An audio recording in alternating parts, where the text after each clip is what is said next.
नालंदा 3 शब्दों से मिलकर बना है, ना, अलम और दा, जिसका अर्थ होता है कभी ना रुकने वाला ज्ञान का प्रवाह। आरजे कार्तिक एक्स्ट्राज में इस वीडियो में नालंदा के पूरे इतिहास की और वर्तमान की बात करूंगा। नालंदा का महान मठ प्राचीन भारत की सबसे बड़ी सांस्कृतिक संस्थाओं में से एक था।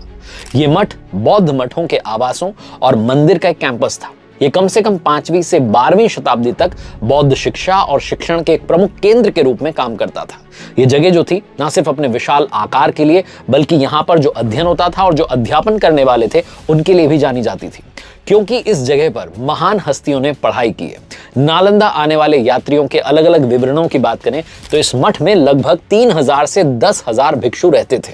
कहा जाता है कि एक समय में यहाँ 10,000 से ज्यादा स्टूडेंट्स पढ़ाई करते थे और उनको पढ़ाने के लिए 2000 से ज्यादा टीचर्स थे, शिक्षक थे।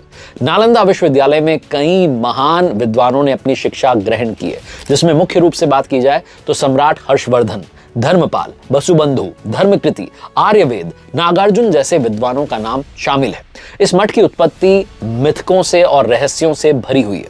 अलग अलग कथाएं हैं। बौद्ध धार्मिक आख्यानों में कहा जाता है कि मठ की स्थापना का क्रेडिट जाता है मौर्य सम्राट अशोक को। ऐसा माना जाता है कि एक मामूली मठ के रूप में शुरुआत में शुरू हुआ था और 5वीं शताब्दी ईसा पूर्व के बाद ही इसे पॉपुलैरिटी मिली और इसको पहचान मिली। समय के साथ साथ ये दुनिया के सबसे बड़े और सबसे व्यापक जो प्रशंसित मठ हैं, विश्वविद्यालय हैं, उनमें से एक बनता चला गया, जहां कोरिया, तिब्बत और चाइना सहित दुनिया के अलग अलग हिस्सों से स्टूडेंट्स आए और उन्होंने आकर के शिक्षा ग्रहण की। इस मठ की शुरुआत कैसे हुई, इसके पीछे बहुत सारी कथाएं हैं, जिसमें से एक बड़ी प्रसिद्ध कथा है। एक चीनी तीर्थयात्री जुआनजांग के नालंदा के वृत्तांत में इसका उल्लेख किया गया है। वो लिखते हैं कि जिस भूमि पर नालंदा का कंस्ट्रक्शन हुआ, वहां पर पहले एक आम का बगीचा था, जिसे 500 व्यापारियों ने 100 मिलियन सोने के सिक्कों में खरीदा था, गोल्ड कॉइन्स में खरीदा था। उन जो व्यापारी थे, उन व्यापारियों ने फिर आम के बगीचे को भगवान गौतम बुद्ध को गिफ्ट में दे दिया, उपहार में दे दिया, जहां भगवान गौतम बुद्ध ने 3 महीने तक उपदेश दिया। उनके महापरिनिर्वाण के बाद राजा शक्रादित्य यानी कि कुमारगुप्त प्रथम ने इस भूमि को एक पवित्र स्थान के रूप में चुना और यहां पर एक मठ का, एक मॉनेस्ट्री का निर्माण किया, जो आगे चल करके नालंदा बन गया। कुछ और जो लेखन है चीनी स्रोत की अगर मैं बात करूं तो वो कहते हैं नालंदा की उत्पत्ति के बारे में एक और ऐसी कहानी वो देते हैं कि आम के बगीचे में एक तालाब था, उसके बारे में उन्होंने वर्णन किया है। वो कहते हैं कि 500 व्यापारियों ने उसको खरीदा, ऐसे मैंने बताया, भगवान गौतम बुद्ध को अर्पित किया और इस तालाब में नालंदा नाम का एक नाग रहता था, जिसने अंततः मठ को अपना नाम दिया। एक और बड़ी प्रसिद्ध कथा है जिसमें कहा जाता है कि भगवान गौतम बुद्ध ने अपने पिछले जन्मों में से एक जन्म में नालंदा के स्थल पर एक दयालु राजा के रूप में रूल किया था, शासन किया था। अपनी असीम उदारता के लिए प्रसिद्ध राजा को अतृप्त भिक्षा देने वाला कहा जाता था, जिसने नालंदा के लिए तांग चीनी नाम शिवुज्ञान को प्रेरित किया। 5वीं शताब्दी ईस्वी के दौरान नालंदा का दौरा करने वाले एक और चीनी जो यात्री थे, फैक्सियन, उन्होंने लिखा, उनकी जो कथा है वो कुछ अलग प्रकार की। वो कहते हैं कि भगवान गौतम बुद्ध के जो सबसे करीबी शिष्य थे, उनमें से एक सारिपुत्र का जन्म और बाद में उनका निधन जो था वो नाला नामक गांव में हुआ था। उनके दाह संस्कार के स्थान पर एक स्तूप बनाया गया और समय के साथ सम्राट अशोक ने वहां एक मंदिर बनवाया, जो कि धीरे धीरे प्रसिद्ध नालंदा मठ के रूप में विकसित होता चला गया। कुछ और कहानियां जिसमें कहा जाता है कि नालंदा जो नाम है वो नालका नामक लंबी डंठल वाली घास से लिया गया है, जो कि इस एरिया में बहुत उगती है और इसीलिए नालंदा नाम लिया गया। जो चाइनीज अगर मैं बात करूं आर्टिकल्स की, तो उनमें अलग अलग इसके पीछे की कहानियां हैं, जो बताती हैं कि कितना हिस्टोरिकल है और कितना कल्चरल ये नालंदा विश्वविद्यालय रहा है। अब बात करते हैं नालंदा यूनिवर्सिटी की। नालंदा यूनिवर्सिटी दुनिया की पहली रेजिडेंशियल यूनिवर्सिटी थी, जिसकी स्थापना कहते हैं 450 ईस्वी में हुई थी। नालंदा की जो स्थापना थी ये 5वीं शताब्दी में गुप्त वंश के जो शासक सम्राट कुमारगुप्त थे, उन्होंने की थी। उनके बाद नालंदा यूनिवर्सिटी का जो पूरा संरक्षण का काम था वो सम्राट हर्षवर्धन और पाल शासकों का रहा था। इस बात का ये सबूत है कि जब नालंदा में खुदाई हो रही थी तो ऐसी कई सारी मुद्राएं मिली हैं और उनसे पुष्टि होती है कि इस विश्वविद्यालय के संरक्षण में पाल शासकों का और गुप्त शासकों का स्पेशल कंट्रीब्यूशन रहा है। नालंदा जो मॉनेस्ट्री है उसके सबसे प्रसिद्ध संरक्षक गुप्त वंश के राजा थे। ऐसा इसलिए क्योंकि जब खुदाई की गई तो उस दौरान गुप्त काल की लगभग 26 मोहरें वो मिली हैं। माना जाता है कि ये जो मोहरें हैं ये मठ को समर्थन प्रदान करने वाले जो शाही चार्टर है उससे जुड़ी हुई थी। इन मोहरों में बुद्धगुप्त, नरसिंह गुप्त, कुमारगुप्त तृतीय और वैन्यगुप्त की मोहरें वो शामिल हैं। हेन सांग की एक रिपोर्ट है जो कहती है कि भगवान गौतम बुद्ध के महापरिनिर्वाण के तुरंत बाद शक्रादित्य नामक राजा ने इस जगह को चुना था और इस जगह पर एक मॉनेस्ट्री बनवाई थी। फिर उनके जो उत्तराधिकारी थे और बेटे थे बुद्धगुप्त, उन्होंने इस मेन मॉनेस्ट्री के साउथ में एक और मॉनेस्ट्री बनवाई, जबकि तथागुप्त ने ईस्ट में एक और मॉनेस्ट्री बनवाई और अंत में राजा बालादित्य ने नॉर्थ ईस्ट में चौथी जो है मॉनेस्ट्री बनवाई थी। नालंदा मठ के जो बाकी संरक्षक रहे हैं उसमें कन्नौज के राजा हर्षवर्धन शामिल रहे हैं, जिन्हें बंगाल के राजा शशांक ने जब नालंदा का विनाश किया उसके बाद जो रिकंस्ट्रक्ट किया उसका क्रेडिट दिया जाता है। खुदाई के दौरान राजा हर्षवर्धन की भी मोहरें मिली जो कि बताती हैं कि राजा हर्षवर्धन ने भी इस जगह को संवारा था, सहेजा था। अब नालंदा विश्वविद्यालय की पढ़ाई की बात करता हूं। आज हमारे देश में कई सारे अलग अलग इंस्टीट्यूशंस हैं जो कि अलग अलग सब्जेक्ट्स पर पढ़ाई करवाते हैं, लेकिन 5वीं सदी में नालंदा विश्वविद्यालय एक ऐसा विश्वविद्यालय था जहां पर ऐसे बहुत सारे सब्जेक्ट्स की पढ़ाई एक ही जगह पर हो रही थी।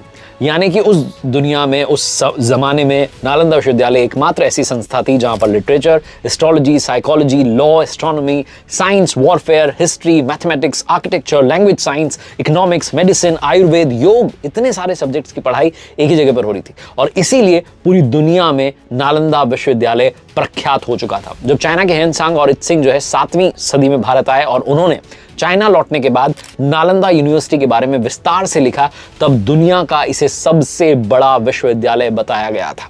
लेकिन 12वीं सदी के बाद में कहते हैं कि नालंदा विश्वविद्यालय जो है वो उस अस्तित्व में नहीं रहा। इस जगह पर कई देशों के विद्यार्थियों ने जो है अध्ययन किया। यहाँ के खंडहर बताते हैं कि इमारत कितनी बुलंद रही होगी। नालंदा विश्वविद्यालय के साथ में कुछ ऐसा रहा कि स्थापत्य कला का भी ये एक अद्भुत नमूना था, आर्किटेक्चर का भी ये बेहतरीन उदाहरण था, क्योंकि ये पहला रेजिडेंशियल जो है विश्वविद्यालय था जिसमें 300 से ज्यादा कमरे थे, 7 बड़े बड़े हॉल थे। लाइब्रेरी जो है इसकी वो 9 मंजिला हुआ करती थी। आप सोचो कितनी किताबें होंगी, 3 लाख से ज्यादा किताबें उस लाइब्रेरी में मौजूद थी।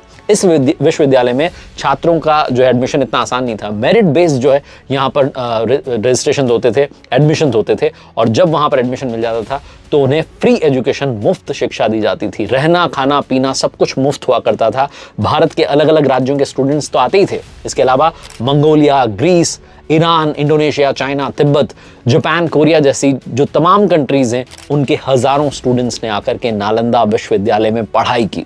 अब बात करते हैं कि नालंदा विश्वविद्यालय का पतन कैसे और कब हुआ। तो 3 हमलों के बारे में जो है बात आती है। आक्रमणकारियों ने 3 बार इसे नष्ट किया, लेकिन केवल 2 बार ही इसे रिकंस्ट्रक्ट किया गया। तीसरी बार जब इसे जो है इसका विनाश करने की कोशिश की गई, इसको डिस्ट्रॉय करने की कोशिश की गई, उसके बाद इसे रिकंस्ट्रक्ट नहीं किया गया। पहले विनाश के बारे में कहा जाता है कि स्कंदगुप्त के 455 से 467 ईस्वी के शासनकाल में मेहर कुल के जो खून थे उनके कारण हुआ था, लेकिन स्कंदगुप्त के जो उत्तराधिकारी थे उन्होंने लाइब्रेरी को वापस से रिकंस्ट्रक्ट करवाया, रेनोवेशन का काम करवाया, एक बड़ी इमारत बना करके उसे सुधार दिया था। दूसरा हमला जो है कहा जाता है 7वीं शताब्दी की शुरुआत में गौदास ने किया था। इस बार जो राजा हर्षवर्धन थे उन्होंने जो है रिकंस्ट्रक्शन का काम करवाया, विश्वविद्यालय की दोबारा जो है मरम्मत करवाई। और तीसरा हमला 1193 में बख्तियार खिलजी ने और उसकी सेना ने किया था। बख्तियार खिलजी का जो हमला था वो सबसे विनाशकारी था। उत्तर भारत में कुछ क्षेत्रों पर कब्जा कर लिया था बख्तियार खिलजी ने और एक बार फिर से वो सोच रहा था कि मैं एक बड़ा अटैक करता हूं। इस बीच में वो बीमार पड़ गया, उसने अपने हकीमों से काफी इलाज करवाया मगर वो ठीक नहीं हो पा रहा था, वो मरने की स्थिति में पहुंच चुका था। तब उसे किसी ने एडवाइस दी कि नालंदा विश्वविद्यालय के जो आयुर्वेद विभाग के जो हेड हैं, जो प्रमुख आचार्य हैं राहुल श्रीभद्र, उनको दिखवाइए और अपना इलाज करवाइए। लेकिन खिलजी क्योंकि घमंड में था इसके लिए तैयार नहीं था, क्योंकि उसे अपने हकीमों पर ज्यादा भरोसा था। तो कहा जाता है कि वो ये मानने को तैयार नहीं था कि भारतीय वैद्य जो हैं उसके हकीमों से ज्यादा जानकारी रखते हैं, ज्ञान रखते हैं या ज्यादा काबिल हो सकते हैं, लेकिन अपनी जान बचानी थी तो फाइनली उसने सोचा कि बुला ही लेते हैं। तो नालंदा विश्वविद्यालय के आयुर्वेद विभाग के जो प्रमुख आचार्य थे राहुल श्रीभद्र, उन्हें बुलाया गया और फिर बख्तियार खिलजी ने जो है वैद्यराज के सामने एक शर्त रखी कि मैं आपकी दवाइयां नहीं लूंगा। तो जो आचार्य थे राहुल श्री वैद्य, उन्होंने कहा कि देखिए आप मेरी दवाइयां मत लीजिएगा, मैं आपको कुरान जो है, पवित्र ग्रंथ जो है वो दे करके जा रहा हूं, आप तो बस इसे पढ़ लीजिएगा, आप बस इतना कर लीजिएगा। क्योंकि कुरान लेकर के वो पहुंचे थे और कहा था कि आप जो है इसको पढ़ते जाइएगा, आप इतना पढ़ लेंगे इसमें ही काम हो जाएगा। तो कुरान जो है पवित्र ग्रंथ है और बख्तियार खिलजी ने वो पढ़ा और कहते हैं कि वो ठीक हो गया। इसके पीछे कहानी ये है कि जो वैद्यराज थे उन्होंने कुरान के जो पृष्ठ थे उन पर दवा का एक लेप लगा दिया था, ताकि वो लेप जो है, वो दवाई जो है बख्तियार खिलजी तक पहुंचे। और कहा जाता है कि बख्तियार खिलजी ने जब वो कुरान पढ़ी तो वो ठीक हो गया और जैसे ही वो ठीक हुआ उसके अंदर एक जलन की भावना आ गई, उसके अंदर ये भावना आ गई कि भारतीय वैद्य जो है मेरे हकीमों से ज्यादा कैसे जानते हैं, इनका सोर्स क्या है, सोर्स ऑफ नॉलेज क्या है। तो बस इसी बात से जलन के कारण उसे लगा कि नालंदा विश्वविद्यालय को ही खत्म कर दिया जाए, इनके ज्ञान के केंद्र को ही खत्म कर दिया जाए। तो कहा जाता है कि उसने आकर के जो महान पुस्तकालय था, जो 9 मंजिला था, वहां पर जो लाखों किताबें थी उनको आग लगा दी। कहा जाता है कि इस आक्रमण में कई सारे धर्माचार्य, शिक्षक, स्टूडेंट्स और जो मंक्स थे उनको मार डाला गया। जब बख्तियार खिलजी ने वहां आग लगाई तब उस यूनिवर्सिटी में एक मेन गेट था, मुख्य द्वार था जिससे निकला जा सकता था। कई सारे विद्यार्थी और भिक्षुओं की मौत जो है वहां दम घुटने से हो गई थी। बताया जाता है कि जब ये बख्तियार खिलजी ने आक्रमण किया था यूनिवर्सिटी में, जब आग लगाई थी, तब इतनी किताबें थी कि कई महीनों तक उसका धुआं उठता रहा था। 3 महीने तक कहते हैं कि आग लगी रही। आज जो हम खंडहर देखते हैं नालंदा यूनिवर्सिटी की जो तस्वीरें आती हैं वो सिर्फ 10% है। इतिहासकार बताते हैं कि ये जो यूनिवर्सिटी है इसकी स्थापना की गई थी ध्यान के लिए, अध्यात्म के लिए, जिस सब्जेक्ट को लेकर के आज लोग रिसर्च कर रहे हैं। आप सोचिए कि अगर ये यूनिवर्सिटी आज होती तो शिक्षा के क्षेत्र में नालंदा विश्वविद्यालय जो है वो दुनिया का नंबर 1 विश्वविद्यालय होता।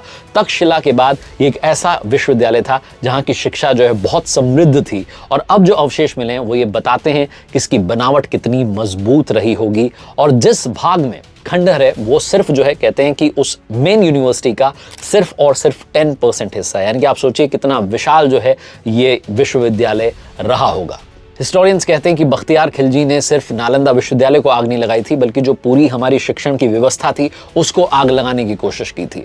आज जो हम देख पा रहे हैं वो इतिहास है जिस पर हमें गर्व है, उस खंडहर पर हमें गर्व है। लेकिन आप सोचिए कि वो कितना विशाल कैंपस रहा होगा। 2010 में बिहार के मुख्यमंत्री नीतीश कुमार जी और उस वक्त भारत के राष्ट्रपति जो थे डॉक्टर APJ अब्दुल कलाम के प्रयास से एक बार फिर से स्थापना का जो है प्रयास किया गया 2010 में। और अब 2024 में नालंदा विश्वविद्यालय का नया कैंपस जो है वो तैयार है, जिसका उद्घाटन प्रधानमंत्री मोदी जी ने किया है। 2016 में एक्चुअली नालंदा के जो खंडहर थे उनको संयुक्त राष्ट्र विरासत स्थल घोषित किया गया था। और इसके बाद जो है यूनिवर्सिटी का कंस्ट्रक्शन का काम 2017 में शुरू किया गया। यूनिवर्सिटी का जो नया कैंपस बनकर के तैयार हुआ है वो नालंदा के जो प्राचीन खंडहर रहे हैं उनके ठीक पास में ही बनाया गया है। और ये जो नया कैंपस है इसकी स्थापना की गई है नालंदा विश्वविद्यालय अधिनियम 2010 के माध्यम से। ये कैंपस बहुत भव्य है। यहाँ पर 2 एकेडमिक ब्लॉक बनाए गए हैं जिसमें 40 क्लासरूम्स हैं। और अगर बात करूँ तो 1900 बच्चों के बैठने की व्यवस्था है। इस यूनिवर्सिटी में 2 ऑडिटोरियम है जिसमें 300 जो है सीट्स हैं और इंटरनेशनल सेंटर बनाया गया है। बेसिकली एक बहुत ही भव्य यूनिवर्सिटी जो है बनाने का प्रयास किया गया है। लेकिन आज भी हम अपने इतिहास को पलट करके देखें तो हमें अफसोस होगा कि हम अपने देश में इतना बड़ा विश्वविद्यालय अगर आज होता तो आप सोचिए कि देश आज दुनिया में नंबर 1 होता, विश्व गुरु होता। लेकिन एक हमले ने, जो तीसरा हमला था बख्तियार खिलजी का, उसने सब ध्वस्त कर दिया। लेकिन फिर से एक नई शुरुआत का प्रयास किया है। हमारा जो इतिहास है, हमारी जो ऐतिहासिक धरोहर है उसको संवारने का और संजोने का काम जो है सरकार ने किया, उसके लिए उनको क्रेडिट दिया जाना चाहिए। एक बार फिर से बस यही कहूंगा, अपने इतिहास पर गर्व महसूस कीजिए। उम्मीद है आज के इस वीडियो में आपने आरजे कार्तिक एक्स्ट्रास पर नालंदा के पूरे इतिहास के बारे में और वर्तमान के बारे में जाना होगा। Thanks for watching it.